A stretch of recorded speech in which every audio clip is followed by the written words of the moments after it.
Previously on Solve the World. You never explained why all the ropes. Going into the pit? Yeah. Why so many? One reason I'm certain of, one less so. Okay, tell me both. They go down and clear out the broken bodies. How many fall down there? Lots. Remember that day you went into the Temp Level 1 class? Remember how many people there were? Sure. Remember how there were loads less the very next day? I just figured they were creeped out by the sacrifice. I even thought about leaving. No one leaves, Naime.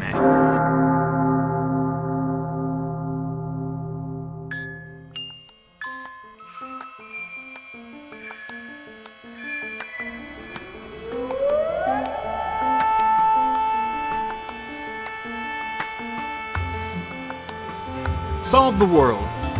A fictional adventure told in 100 episodes. But I'm not really on speaking terms with any of them. Episode 55. Take a Ride.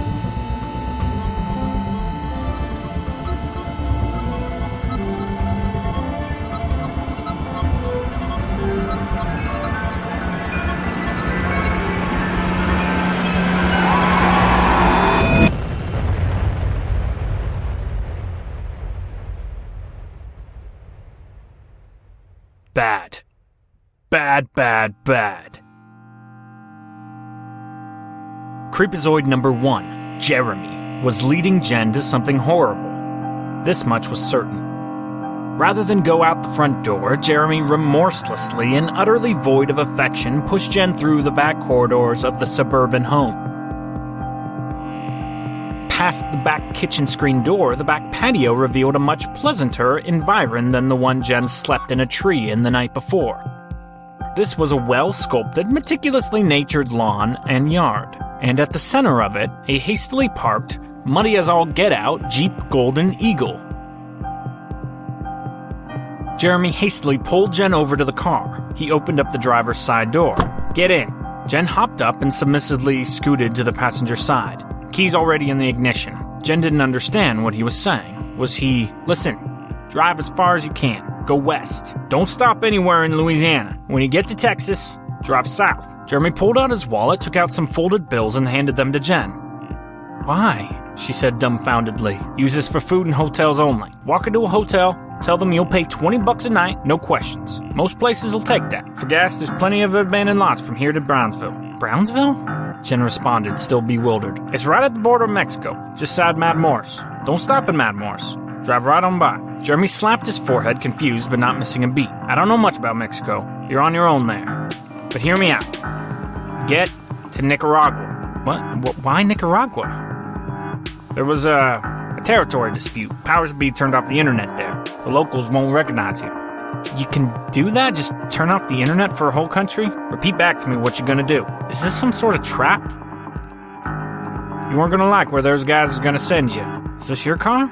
"Oh, the woman that was down there with you." "Doll? It's her Jeep. Now get out of here. Try not to let anyone see you. There's enough gas to get you past the border. Into Texas. Don't speed. You speed, you get pulled over, you're in the same situation." Jeremy reached in and turned the key in the ignition. "Go!" Jennifer Dash drove off, into the sunset. Jeremy, the creep, proved to be anything but. She wondered, as she rather uneasily drove the Golden Eagle, if Jeremy had been acting the whole time, doing his best to fool the other guys. Probably. Jen would like to think that was the case, anyway. Probably.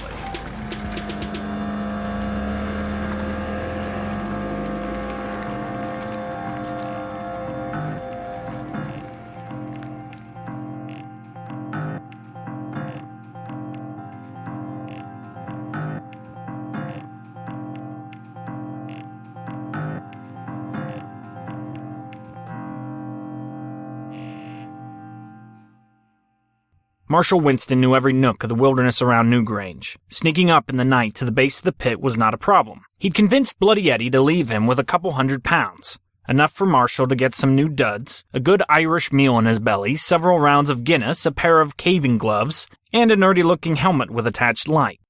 The beer in his system settled his nerves. Not only was he breaking into his own camp, but he was doing so to discover once and for all if he was playing for the bad guys or the good guys. The beer also served as a firewall against the wisps. And it didn't take them long.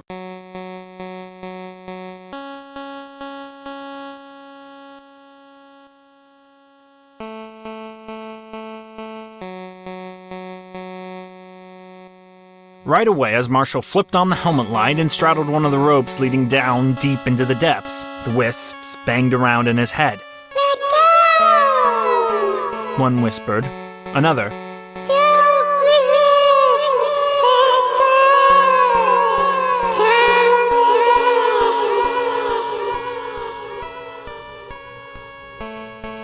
resist! This was as expected, if not a little louder than Marshall would have preferred. The worst of the siren songs was this. You won't die. It won't kill you. You won't die. You can't die. For it was death that Marshall feared the most. He feared it deeply and aggressively. It was, in large part, the very reason he sought out the Druidry to begin with. He watched his mother die in a hospital bed when he was 13 years old. She did not go well. At the very moment of final life asphyxiation, young Marshall saw in her eyes something he wished to never experience. Utter panic. Death's scythe was severing his mother's lifeblood. And that look. There was no white light reflecting in her eyes. She was not wandering through the veil of this life into the next. No, her soul was screaming. Death, that merciless witch, yanked the life out of the only mother Marshall ever knew. Worse still, as she died, she lost control of her bodily functions. The rot and literal smell of death scorched Marshall's soul. So young Marshall yearned for a way out, a get-out-of-jail-free card. He often contemplated suicide, ending himself in such a manner as to make any pain in passing impossible. Make it quick, make it clean. But ultimately, that wouldn't do. It was not, at the end of the day, the physical process of dying that Master Winston so abhorred. No, his was an existential fear, the look in her eye. Panic was the only word that came close to expressing it. But words... All words failed. What he saw was a panic that had no end, no beginning, infinite terror, beyond Alpha and Omega. Perhaps this helps us understand how a skeptic like Marshall could come to invest in such a place as the Druidry Center.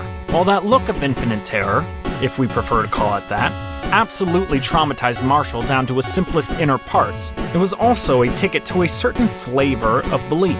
Case in point, while Marshall never believed that those who jumped down the pit went anything but splat, he did, in his heart of hearts, believe that there was a certain limitlessness to the never-ending trench. He believed this because he instinctively rejected limits as a whole.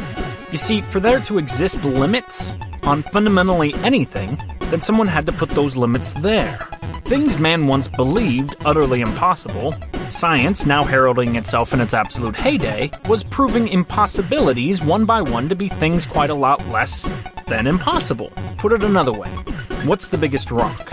What's the smallest particle? What's the hottest temperature? We don't know. Where's the end of the universe? If there is an end, doesn't that imply that someone or something ended it? Why doesn't it just continue onward? And even if it does end now, maybe tomorrow that end is pushed farther. Do you see it yet? Marshall Winston believed in a universe where all limits were ultimately malleable. For someone terrified by death, this was a comforting philosophy. According to any logical man, woman, or child, the inevitability of death remained a quite literal limit to one's being. Maybe so, at least for today. But because all limits are malleable, Marshall could push back on that hardness, push down the door of that borderland. Simply stand up to the Grim Reaper and his bloody scythe and say, no.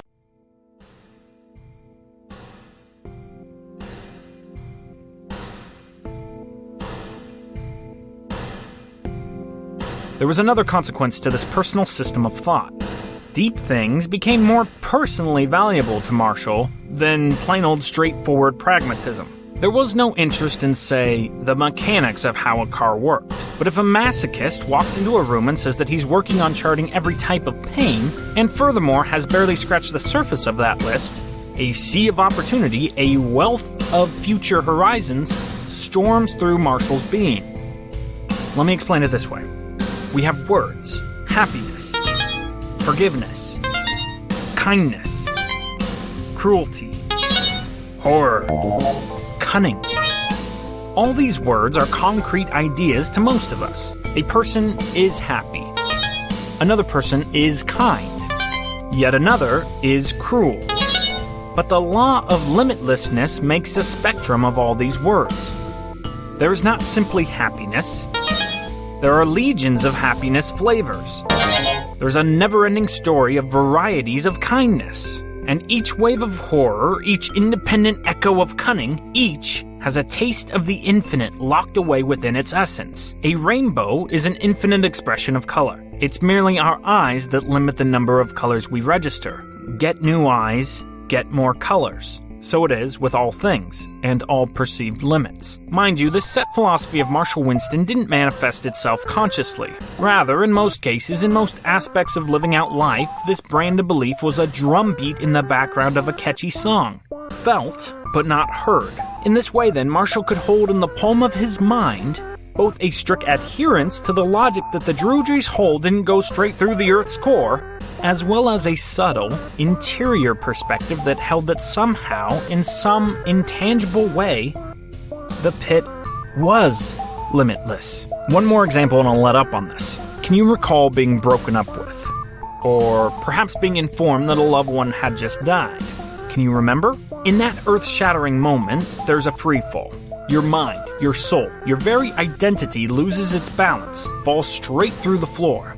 Sometimes the feeling lasts only a moment. If it's your girlfriend breaking up with you, let's say, maybe that freefall is less than a second. Then, just like that, you find yourself. Find solid ground in realizing that this newfound freedom allows you to ask out Mary Jane. Or maybe that cash register girl over there. Those thoughts ground you again. But, and this happens generally with life-altering news when you say, hear news of your father's death, suddenly, that free fall may feel quite limitless. You don't have a cash register girl to ground you. And in your despair, as you fell, did you ever look around? Did you ever wonder to yourself, what if there's no end to this? What if I just keep falling?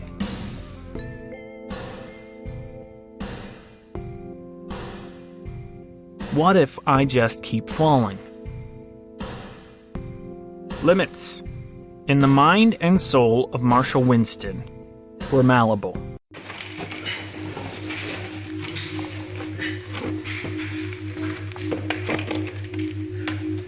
The green light instruction from Suchandra to go spelunk the depths of New Grange's grandest canyon was music to Marshall Winston's heart. So here he was. Here he descended, in the dead of night, with those pesky wisps belting out their homicidal love songs. You won't die. Let go.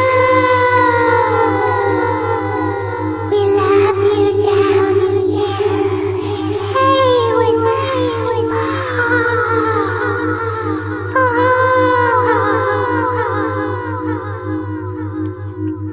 There was one other external force besides the wisps that caused quite a bother for Mr. Winston in those few small moments. That pesky no-name, Marshall's missing ring finger. Bloody Eddie had claimed it. Ed wasn't a bad guy, though. He saw to it that Marshall got premium Nepalese medical treatment. The wound itself was already healing nicely. Descending into the burgundy depths, the wisps choosing that hue purposefully, of course, it wasn't Marshall Winston's wound that hurt like a knife. No, it was the finger itself. His finger was spasming. The muscles in it were going haywire. Why now? It would seem the tension on the digits, whilst self-belaying hundreds upon hundreds of feet down, was doing the trick. His other 9 fingers were doing fine, holding their own under the strain of the sliding rope. It was that pesky ghost finger that was the problem. It felt like the finger was on fire and flicking around as a rogue. Marshall stared at his hand. There was no finger there. It was done. Bought, sold, licked in one swipe right off his left hand. And yet, it was a physical terror right now. The space between. Oh, how it burned. phantom limb syndrome is bad stuff. Down and down and down and down and down and down and down and down. You recall once upon a time Jen descended myriad steps toward the great moaning. Past the wisps, into the darkness, Marshal Winston surpassed Jen's trek. He was deeper in the earth than she ever was. Darkness enveloped him, the wisps far above him now, and the moaning was becoming quite audible. Not just moaning, though, mechanical noises. Further, deeper, darker. Then, ground. Hard clay ground. Marshall let go of the rope, instinctively trying to caress his throbbing missing finger, and then shone his headlamp at the ground. There were old stains, deep purples, blacks, dark reds, and even tinges of blue, the remnants of thousands of bodies exploding upon the clay floor just below his feet. Stains. The hole was exactly as wide here at the bottom as it was at the top, so this was it. Just clay ground. No, there were tunnels extending horizontally into the earth. 6 of them. Above the distant moaning and mechanics, there was a rising sound, like that of a wheelbarrow. A moment later, the story checked out. First, a round light from the passageway at Marshall's back. Then, a man hunched over, covered in what looked like a thick plastic poncho, pulling, with much effort, a wagon. The man had his head bent low, the hood of his plastic coveralls obscuring his face. He moved slowly, walking directly through the epicenter of the hole. The wagon was filled with dirt and hard clay earth. The man and his rig carried forth into one of the other passageways without ever even taking notice of Marshall. There was something about the man. Marshall took in the picture. He was really short, for one. Maybe 4.5 feet. For 2, were those whiskers protruding out from his bent face? Whatever the answer, the silent worker passed into the darkness, into one of the 6 tunnels. So, there was work being done. Earth was still being moved. But the point, apparently, was not to continually dig and dig and dig straight down. No, the bottom of the pit was just an intersection of operations.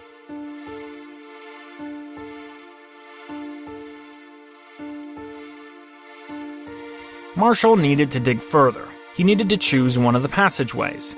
Of the 6 options, Marshal Winston immediately scratched off the way the worker came and the way he went. The vibes coming off that guy weren't of the feel-good variety. Best to just avoid him and his fellow cave-working minions. Of the other 4, Marshall tried to use his ears as a barometer. Though it caused thunderous chills to splash through his body, Marshall felt compelled to follow the moans, rather than the louder mechanical gear-like sounds. Finding a machine down here wouldn't explain much, but finding the source of these monstrous murmurings, well, that had to lead to some conclusion. So he trudged, warily, into the passageway that sounded the loudest of murmurs.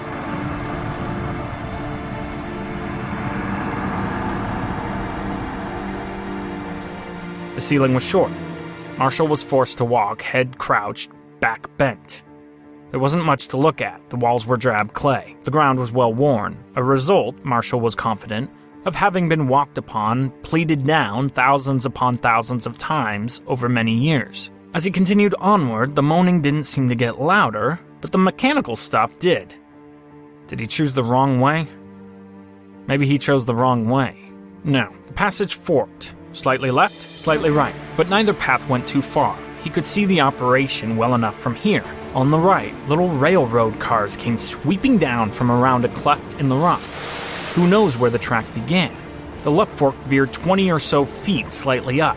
There was something of a station there. A man, similarly dressed in a plastic poncho, operated a forklift device. Tubs of liquid were sliding down towards the forklift thingy from the far left unknown. On the machine's right, the railroad cars waited in line. The man used his device to pick up the tubs, dumped the liquid into the train car, and then pressed a button releasing the now liquid-filled train car, letting it carry on its track. The car then buzzed off downward at an alarming speed. The man's forklift machine then swiveled on its axis, dumped its tub on another conveyor belt moving in the opposite direction, and readied itself to repeat the multi-step operation once more. What was the liquid and where were the train cars carrying it? The cars came around from the cleft on the right and waited in line to receive their apportioned portion. If Marshall really wanted to know what this whole operation was about, the window of opportunity was staring at him dead in the face. Merlin wouldn't have sent him all this way, from the hills of Nepal to the furthest depths of Ireland, just to stare at some mole men and cave trolleys. Marshall lost a finger for this. He had to know what side of the war he was on. So, he jumped onto a car waiting in line to receive its liquid. Of course, the liquid could prove to be face-melting acid, so rather than jump into the car, he hugged the back of it, like a toddler holding on to his dad for dear life on the back of a motorcycle. Marshall's legs wrapped around the car, his shoes pricking out around the front of it. It was an intimate spoon. If Naima had seen the dignified skeptic in this frame, she would have bowled over with undignified laughter. When his cart's turn came, nervous tingles boomed through Marshall's chest cavity to the tip of his ghost finger. Mole Man sloshed the large tub into his cart, either not noticing Marshall's presence or choosing to ignore him. The big button was pressed. And just like that, the train car carrying an unspecified liquid and an increasingly nervous man sped on down its track.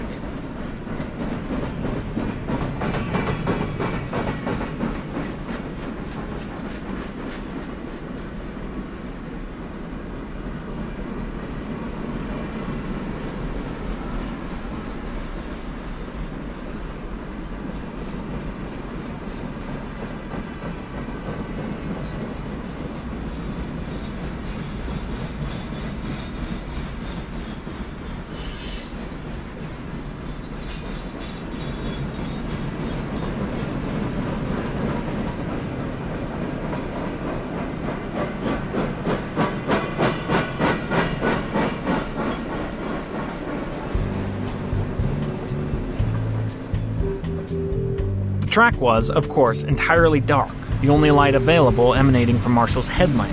They were moving fast. Super fast. In the dark, it felt like 1,000 miles per hour. It was probably something closer to 20, but when you don't know where your train car's headed, you feel like you're traveling just under the speed of light. Stop. Stop. Stop. Stop. Stop. Slow down. Marshall chortled to no one. There was no stopping now. They were going down, down, down, and the earth, almost pulsating around Marshall, was heating up. As a child, Marshall Winston recalled being told stories about how hell was located deep in the bowels of the earth. As an adult, he knew the science, knew that Earth's core was molten. But right now, flying through darkness, deeper and deeper down, oh God, how much further down could they go? Marshall wasn't sure he didn't hop on a one-way ticket to hell. The air was hot. Hot! Marshall tried to cuff his face under the side of the train car so that he wouldn't be walloped by the stingingly bitter hot burn of air. He then started to notice they weren't going down anymore. It felt like they were now going in a straight line. Marshall grimaced as he peeked up above the brim of the train car. There still wasn't anything to see, but he could feel it. They must be going on an even keel now, or maybe even slightly up. The car was slowing down, but the temperature was still getting warmer, unbearably warmer. Marshall feared that he might spontaneously burst into flames. His helmet light caught the look of his arm. Marshall was a hairy-armed man by nature, and as he gazed at his arm hair, he observed the ends of his dark hair singeing, curling up and often evaporating under the intense heat. On his hand, he watched in horror as pieces of his skin began to bubble up. His skin was starting to melt off of his own body. Then, just ahead, Marshall's light caught the track. It was turning. Sure enough, his light extended just deep enough to see the car 50 paces in front of him. The track was upside down. He braced himself to the cart with every muscle Marshall could muster, and so then with nothing to do but hold on, Marshall gripped for his life as the cart tipped and turned on its axis 180 degrees. The force of gravity still at work pulled the liquid down out of the cart into the unknown. Marshall was slipping. He was slipping. Dear God, he couldn't hold on. He was going to fall into the heat.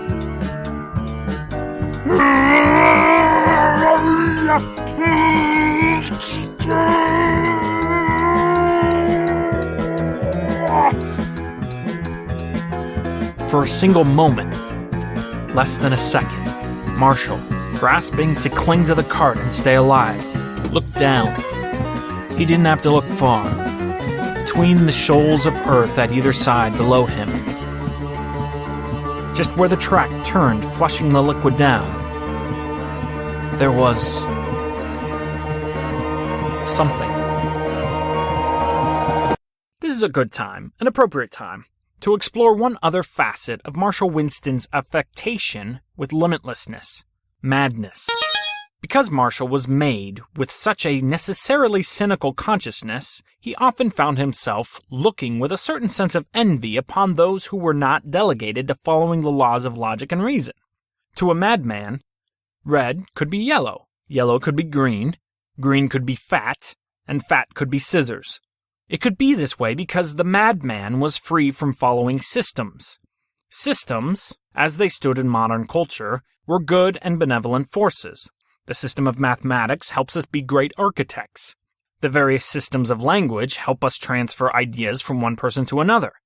But all systems are based on on-off switches. Something that is off or on is A, very much limited, and B, very much not a spectrum. Systems, therefore, were necessary, but created absolutely voluntary limits, edges, defined endpoints. If I say the word apple in our system of English language, this saying has limited meaning. It either expresses an idea or it excludes an idea. Apple expresses a specific type of fruit. It does not express the meaning of echolocation. On-off switch. Limits. The madman, however, hears apple and can very rightly and perhaps adroitly understand the word to mean echolocation. He is free to interpret the word however his illogical brain wants to. He is limitless in his freedom of response. What Marshall Winston saw at the bottom of all things was something only a lunatic would understand and believe. If Marshall were to describe it to you, he'd fail miserably. In fact, afterwards he tried many times to convey the image forward to others. It never worked. The reason for his continued failure was that he couldn't actually fathom what he saw. Nothing in life shared a corollary with it.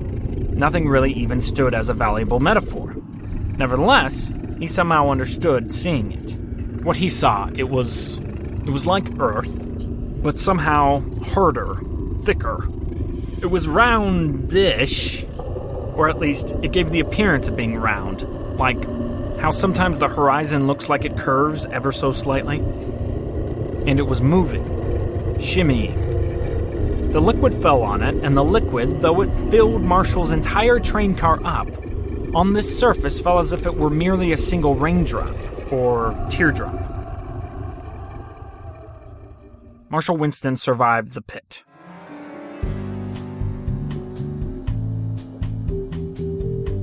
The train car turned back around right side up. It made the loop. Marshall jumped off in the same exact spot where he, minutes earlier, as a completely different man, jumped on. He stumbled back to the intersection, the open bottom of the pit. He reasoned that he should search one of the other passageways, maybe find help. But his body collapsed on the floor of that deep cave. Eventually, a worker found pity on the poor soul. There was an internal elevator in one of the wings that zoomed Marshall straight up to the surface. He'd have trouble speaking for several weeks. Breathing would come at a painful cost, every single time. The skin that bubbled on his hand ended up being the least of Marshall Winston's burns. He had breathed in that burning air, and his lungs paid a bitter penalty. In time, everything would heal. He'd be okay. Counting up the cost, sometime later, Marshall was forever thankful for the message he received when the graviton collector pushed him to that other place. He was forever grateful for the message he got there. He was forever grateful, too, for the advice Merlin had given him in Nepal. Seeing that thing down there, it changed everything. Jen passed the state lines without a problem. An observer would have guessed that Jen was diligently following Jeremy's instructions. She was driving west into Texas, then south to Mexico with an aim to not stop until she marooned herself on the internet-less beaches of Nicaragua, Central America. While Jen wasn't dead set against this idea, and in time, as she drove, she thought perhaps Nicaragua would prove to be the best option available to her, Jennifer Dash still had ambition. As it turned out, old doll Burden carried an extensive set of maps under the passenger seat of the Golden Eagle. Ambition, as it has been said, is what separates us from the animals.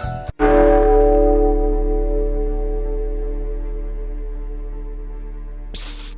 Hey, guys, this is Dante. I need you to do something for me. If you can, do it right now. I'll owe you one. Go to dantestack.com, DANTESTACK, my website, and on the website you should see an announcement bar just right at the top of the screen. If you don't see it though, under the headline More, at the top of the screen you'll see a tab called Audience Survey. Click on it, it's 14 questions. Please, please, please fill out this audience survey for me. So the reason we're doing a survey right now is because I need to convince potential sponsors that the demographics of the people that listen to this program, A, really, really like the show, and B, are the coolest people in the world and will totally buy your product. So I could use the help of your voice telling potential sponsors, potential investors into the show that, hey, I'm a real person and I like Dante's programs. So if you do that for me right now, I'd really be appreciative of it. Thanks. By the way, this show, as always, is produced by me, Dante Stack, if you didn't already figure that out, and all attribution for the music and sound effects used in this episode and every episode can be found on our show notes page, also at dantestack.com. Okay, guys, survey. It's just 14 questions. Do it, do it, do it. Also, while you're on the website, tip jar. Tip jar. Tip jar. See you next week.